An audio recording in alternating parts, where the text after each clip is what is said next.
Olá a todos, nosso grupo vai falar um pouco das abelhas sem ferrão, Moníponas quadrifaciata. O docente é o Alan Mesquita, turma Zo 119. A apresentação vai ser feita pelos discentes Diego Dantas, Giovanna Bukowski, Robert Nascimento, Daiane Barbosa e eu, Luan Rafael. Moníponas quadrifaciata. Nome popular vem mandaçaia, que significa vigia bonita. Esse nome vem de origem indígena, que foi dado esse nome porque um enxame da abelha sempre deixa um vigia na porta da colmeia.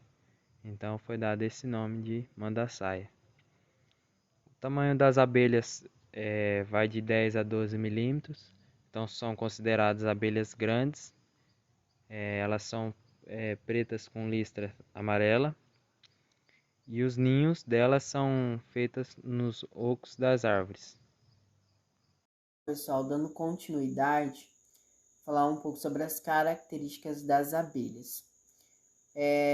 São abelhas sociais, mansas, porém, quando em colônias bastante fortes, podem no máximo apresentar o comportamento defensivo de voar sobre as pessoas. Ela tem fácil adaptação ao frio, né? As abelhas mandaçaias são encontradas ao longo da costa atlântica, desde o norte até o sul do país, né? A MQQ é uma abelha maior e mais robusta e possui um bom controle de temperatura corporal, assim é mais resistente ao frio e a uma maior umidade relativa. Portanto, ela é encontrada nas regiões de São Paulo, Santa Catarina e Rio Grande do Sul. A MQA é encontrada em regiões mais ao norte, né? O estado de São Paulo possui as duas subespécies de abelhas mandaçaia. Então, a MQQ ela é mais resistente. Essa MQQ ela é a Melipona quadrifaciata, né? Ela é mais resistente que a MQA. A MQA ela tem um nome denominado de Melipona quadrifaciata antidioides. Dando continuidade, a organização social, a gente pode dizer que assim como todos os apídeos, as abelhas mandaçaia possuem uma sociedade organizada que é dividida em operárias, zangões e rainha. O período completo de uma melipona é de aproximadamente 38 dias, sendo 5 dias de desenvolvimento embrionário, 15 dias de estágio larval e 18 dias de estágio pupa. Assim, após este período, uma abelha vive entre 40 e 52 dias. As operárias, né, as abelhas mandaçaia operárias desempenham diversas funções no enxame de acordo com a sua idade. Primeiramente, as abelhas mais novas, que apresentam uma coloração mais clara, elas vão ficar na região dos discos, aquecendo as crias, né? Um pouco mais velhas, elas começam a trabalhar na construção de células e na colocação de alimento larval. Com um pouco mais de tempo, passam a trabalhar na construção do invólucro e potes de alimento. Quando chegam à fase adulta, essas operárias elas irão forragear. Isso significa que elas irão coletar néctar, pólen e água para a colônia.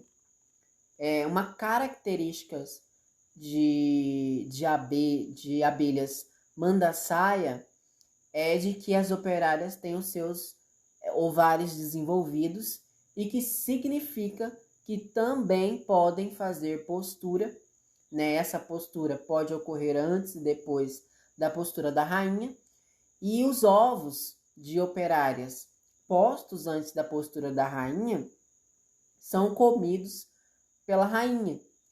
E quando postos após a postura da rainha, darão origem a zangões.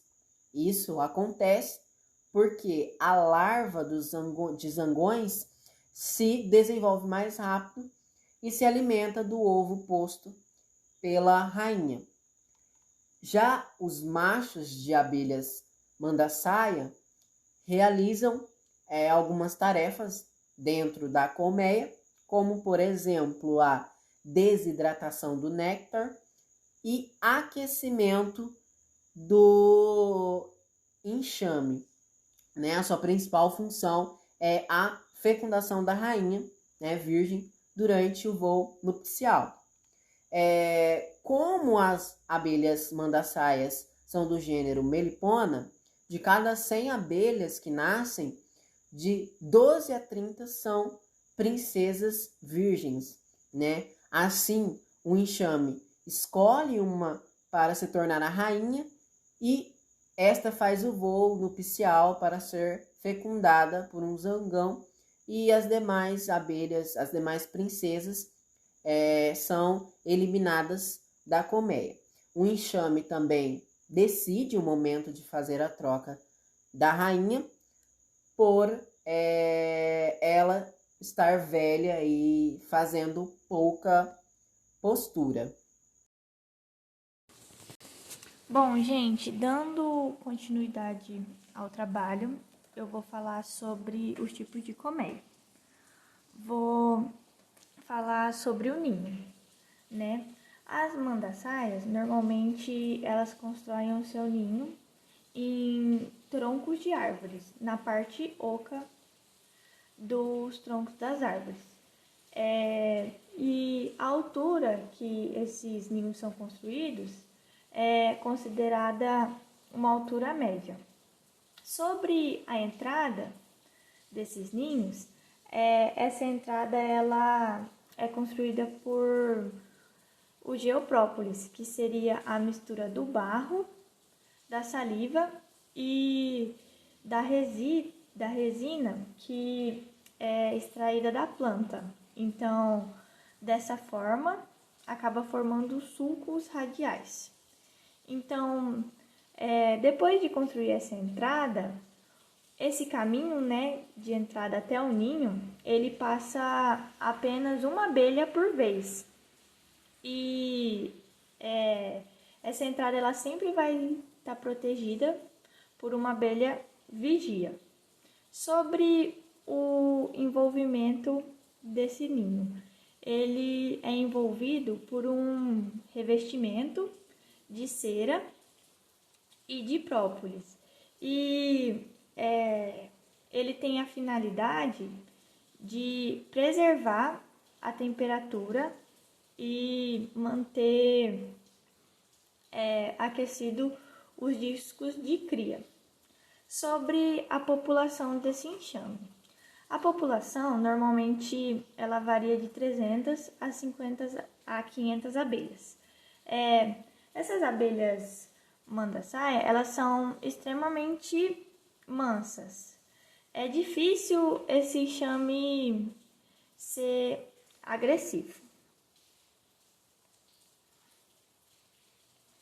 Já sobre o ninho, esse ninho, ele geralmente ele tem o formato, né, de disco sobreposto e ele está no sentido horizontal.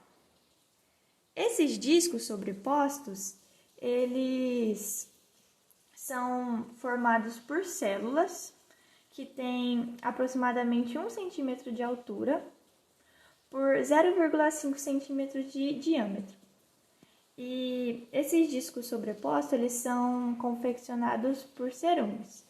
E é aí que são desenvolvidos as crias. Sobre os discos de cria, eles são empilhados em cima do outro. Eles são separados por pilares, onde esses pilares um do outro têm um espaço suficiente para que as abelhas operárias, elas possam fazer a limpeza e os reparos nesses discos. Já sobre no caso, com o mesmo cerume que as abelhas confeccionam, esse disco sobrepostos, são também confeccionados os potes ovais. Eles medem cerca de 3 a 5 centímetros de altura por 2,5 centímetros de diâmetro. Eles são ligados entre si. Esses potes, eles são usados para armazenar alimentos, mel e o pólen. Esses potes, normalmente, eles ficam localizados abaixo ou acima da região dos favos de cria e próximo a esses favos também.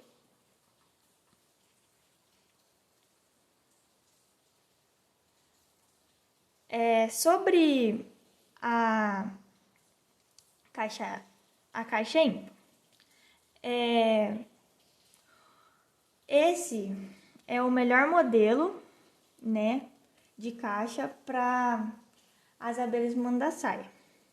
Esse modelo, ele vai auxiliar na divisão dos enxames e nas revisões periódicas. E assim, as medidas, normalmente, né, as medidas utilizadas para essa caixa, elas variam da subespécie das abelhas mandaçaias. Então, assim, quando são as abelhas melipona, quadrifacita, é recomendado a medida 18 centímetros por 18 centímetros por 7 centímetros, ou até mesmo 20 centímetros por 20 centímetros e 7 centímetros. Já se for as abelhas mandaçaia, quadrifasta,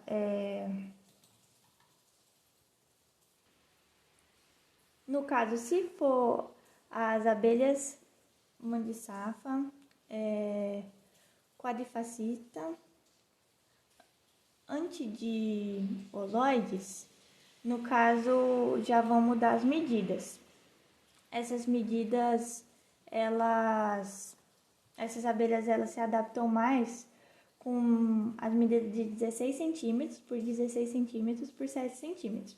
Já no caso, as espessuras dessa caixa, ela vai depender muito de onde que é a região que se encontra o seu enxame.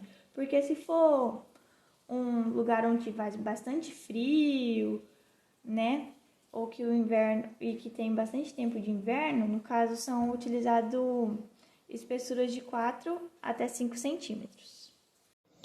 Olá, eu vou dar continuidade ao nosso trabalho, né? Eu vou falar um pouco sobre o manejo.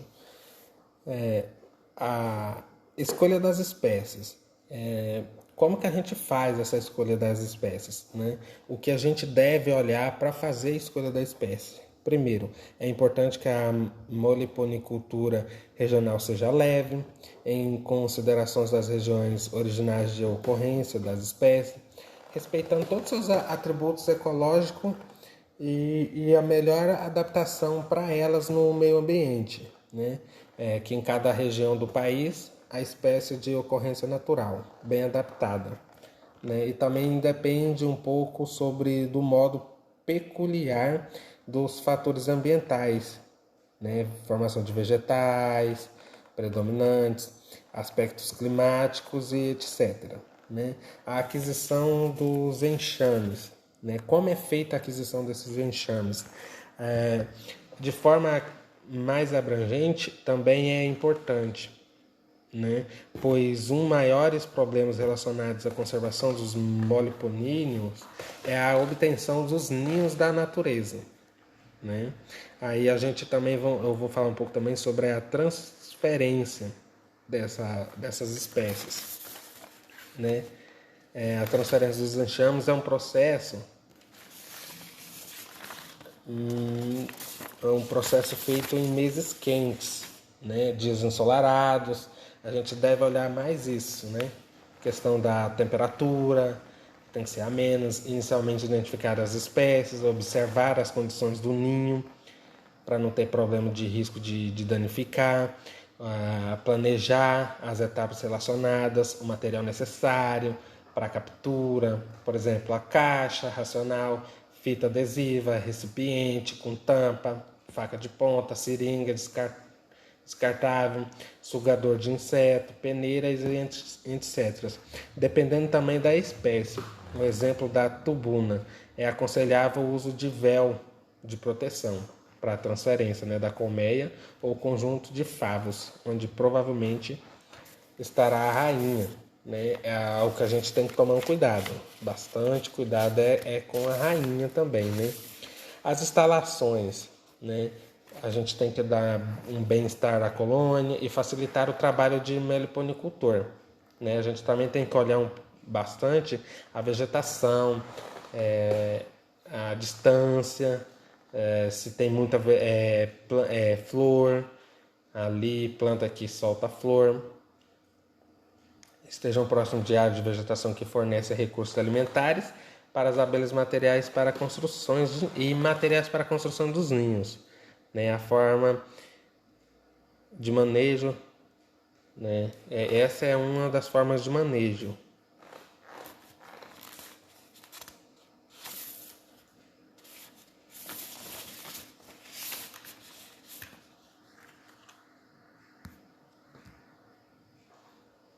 Né? A captura de mandaçaia. A captura de abelha mandaçaia é feita através de iscas PET.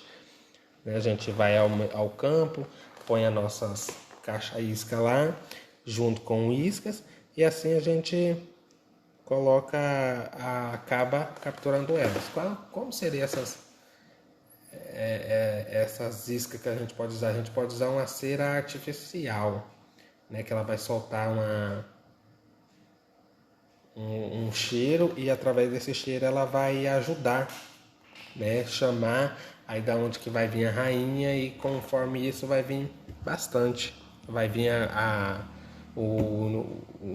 vamos dizer, o enxame completo. Olá, galera. Vou dar continuidade aqui falando sobre a expectativa de produção. A mandaçaia, ela pode produzir de 1,5, né, a 2 litros de mel em época de boa florada. As abelhas mandaçaia variam o seu preço de acordo com a qualidade e a idade do enxame. Os preços do enxame podem variar de 300 a 500 reais. Depende muito da genética. As abelhas mandaçaia são muito procuradas, principalmente pela qualidade do mel, que não é ácido, tem um sabor muito agradável, não é enjoativo, muito adocicado e é bem líquido, pelo seu alto teor de umidade. Devido a isso, ele deve ser armazenado sob uma refrigeração para evitar a fermentação. A fermentação pode causar percas e prejudicar, né, a qualidade do mel.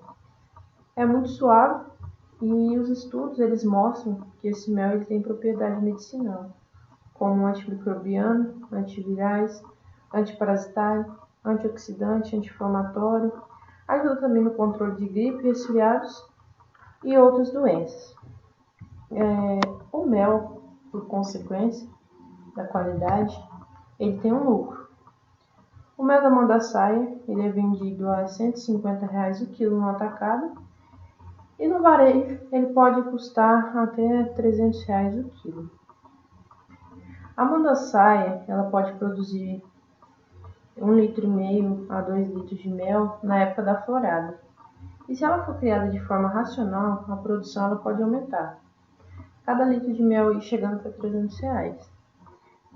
Tem como exemplo uma comunidade indígena no Espírito Santo que participa de um projeto de meliponicultura com a criação de mandaçaia.